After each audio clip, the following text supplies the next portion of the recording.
Kia ora, good evening. Police are investigating an aggravated robbery at an Invercargill bottle shop last night. The Super Liquor Southland store on Alice Road was robbed at around 9:40 p.m. A female shop assistant was approached by an offender armed with a knife who took a quantity of cash. Invercargill Licensing Trust Sales and Marketing Manager Gary Muir says the robbery took place shortly before closing time. Mr Muir says 2 staff were working at the time, with the offender approaching a female shop assistant who have followed correct procedures. Staff have been offered counselling. Government is calling on local authorities to put in place rules to further control the sale of legal highs. All local authorities have been advised by Associate Health Minister Todd McClay of the powers under the Psychoactive Substances Act 2013. Section 66 of the Act states territorial authorities may develop policies to control the sale of approved products within their districts, and a local approved products policy may restrict the place, number and location of specialist stores. Invercargill City Councillor Lindsay Thomas says council is researching bylaw options, but who and how a bylaw would be enforced is unclear at this stage.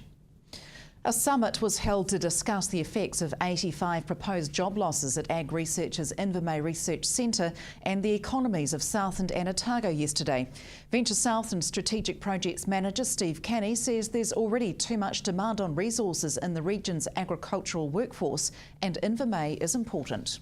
And it is important that Otago and Southland stands its ground on these matters and represents or advocates on behalf of the region, not only the organisations involved in the restructuring but the region. The difficulty, I guess, for Southland is that if this change was to be made, it's being made at a time when we actually need a lot of expertise and a lot of knowledge applied to our growing systems. Probably more than ever. Previously we've had a lot of government research in this area, we've had a lot of support through various programs, etc. But in fact, history shows that when you withdraw the expertise at a regional level, then activities cease to develop. And if they do develop, it's at in a very ad hoc and slow fashion. Yeah. For Southland, Invermay is based near Dunedin anyway, so why does it really matter to us if it moves? Well, I think the key thing is that Southland is a producing region. We produce 12% of all New Zealand's tradable exports. Around 84% of that comes from our primary sector, so from our dairy, sheep and beef, forestry, etc. And we apply a lot of value add, of course, but the reality is that we have to, in order to provide sustainable growing systems, we have to do better than we're currently doing. And to compete on the global market, we have to be more efficient at what we do. We have to maintain higher standards around the residuals from our farming activities, water, etc.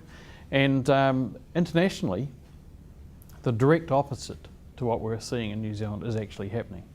In places like Sweden, for example, they have specialisations in all of their facilities.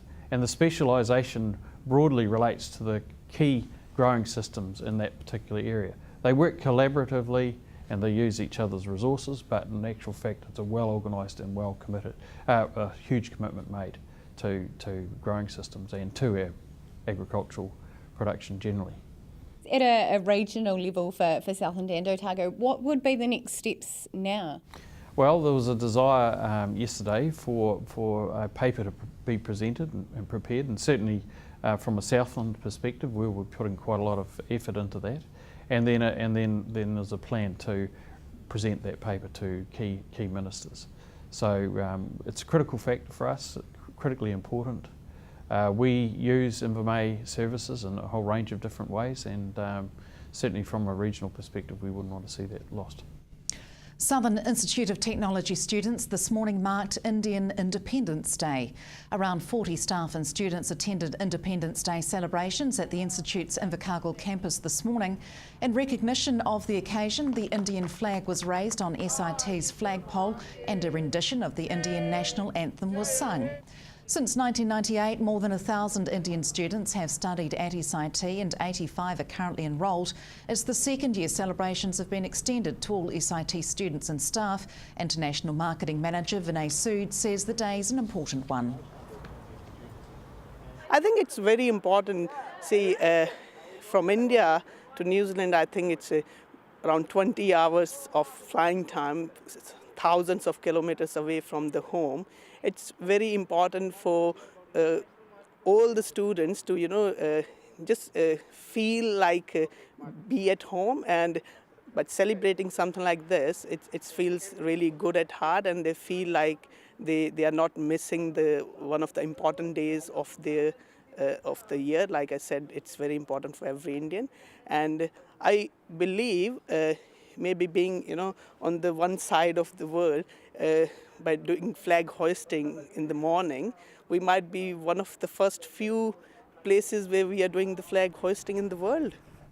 Stay with us. After the break, we hit the rivers to see if the whitebait's running.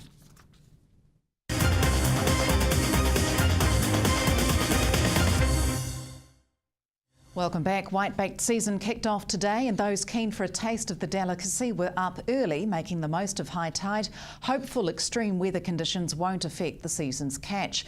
We hit the banks of the Waihopai River in urban Invercargill and found some whitebaiting stalwarts in action. The annual whitebait fishing season is now underway, and after a 4 a.m. start, keen whitebaiter Alex Kitt set his net by torchlight this morning. A few hours later, the haul was modest. They're coming upriver now, and they grow into adults, and then they come back down to spawn on the grass in the spring tides, and then the next spring tide the eggs hatch out, and the young whitebait go out to sea to grow in the estuary, and then come back this time of the year. He believes it's a good spawning season that provides plenty of whitebait.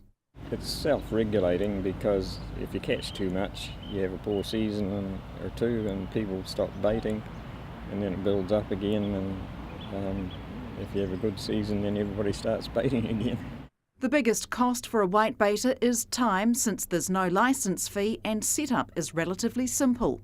The rope pegs and poles and the net and the screen. plus, if you're like me, a chair and something to read and something to eat. Despite the basic costs, he insists it's not a poor man's sport. I have heard a report of somebody catching $35,000 worth in the Lower Mataura one year, so I don't think he was poor. Across the Waihopai, another regular, Gordon White, says the best way to eat whitebait is in a patty. Well, all I do is just add a bit of egg and just make it like a omelette. Yeah, bit of salt and pepper and egg and plenty of whitebait. Perched on the swampy banks, he shares his spot with the wildlife. Yeah, I noticed there's a wee seal pup under the bridge there, so yeah, keeps me company. So you've been here a bit? Yeah, he was here last year as well, flying around. Hopefully he doesn't eat too many of my whitebaits. So. But as with most fishing sports, there are a few rules. The main ones will be that people can only fish with one net, that their fishing gear can be no more than 6 metres in length, and the other one that we find people struggle with is remaining 10 metres within their net. So they have to stay within 10 metres of their net and be available to speak to us if we're coming on the riverbank. Breaking regulations can cost baiters up to $5,000. The season runs until the end of November. Margot Southland, South Today News. A new op shop is set to open in Invercargill. Piloting at St John's first op shop in the South Island, the Invercargill charity is looking at ways to create sustainable income to cover costs for existing and new services, including youth and education programs, caring callers and a health shuttle that runs between Invercargill and Dunedin. A shop manager and around 35 volunteers are being recruited to sell the donated goods. Absolutely, like any charity, we have to get our money from somewhere, and so we need a good sustainable way or income stream if we're going to maintain some of the services that we're running already, plus some of the new initiatives that we're getting going at the moment, like the local health shuttle that's just started. Has an annual running cost of about $50,000 a year.